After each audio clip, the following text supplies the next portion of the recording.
সম্প্রতি দেখা গেছে চাঁদা না দেওয়ার কারণে একজন লোকের দাড়ি ধরে মারধর করেছে, এর কোনো বিচার হয় না কেন এই দেশে? ভাই, এই বিষয়গুলো তো আমাদের দেশে নতুন না, হয়তো দুই একটা ঘটনা ভাইরাল হয় আর বাকিগুলো হয় না।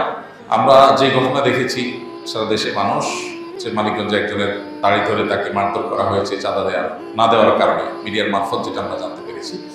এইরকম ঘটনা তো আমাদের দেশে বিভিন্ন জায়গায় অহরহ হতে থাকে, অনবরত হয়। বাকি জিনিসগুলো হয়তো আমাদের পর্যন্ত আসে না, আমরা জিনিসগুলো হয়তো জানি না, জাস্ট এইটুকু যে আমরা জানতে পারি না।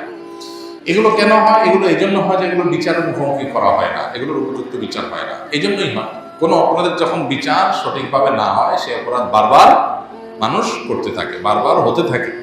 তো এই জন্য এই বিষয়গুলোতে বিচার যেন হয় সেটা নিশ্চিত করার জন্য আমাদের প্রত্যেককে যার যার জায়গা থেকে দাবি দাওয়া তোলা, জোরদার প্রচেষ্টা করতে অব্যাহত রাখতে হবে। হাল ছেড়ে দিলে চলবে না।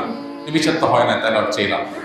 বরং আমাদের চেষ্টাটা আমাদের অব্যাহত গতিতে চালাতে হবে এবং করতে হবে। কথা প্রায় বলি, মাস্তানি করা এটা ছোট লোকদের কাজ। যারা যত নিচু প্রকৃতি তারা তত গায়ের জোর খাটায়, তারা তত অহংকার করে। আর যারা যত সম্মানিত, যারা তত মর্যাদাবান, যাদেরকে আল্লাহ তাআলা যত বেশি দায়িত্বশীল করেছেন, তারা তত বেশি সতর্ক থাকে এবং এই সমস্ত ছোট লোকই করে না। তো যারা এই ধরনের জুলুম করে, আল্লাহ তাআলা সব সহ্য করলেও জুলুম সহ্য করেন না। আল্লাহ বলেছেন হাদিসে কুরসিতে, ইয়া ইবাদি ইন্নী হারামতু যুলমা আলা নাফসি ফালা তাযালামু।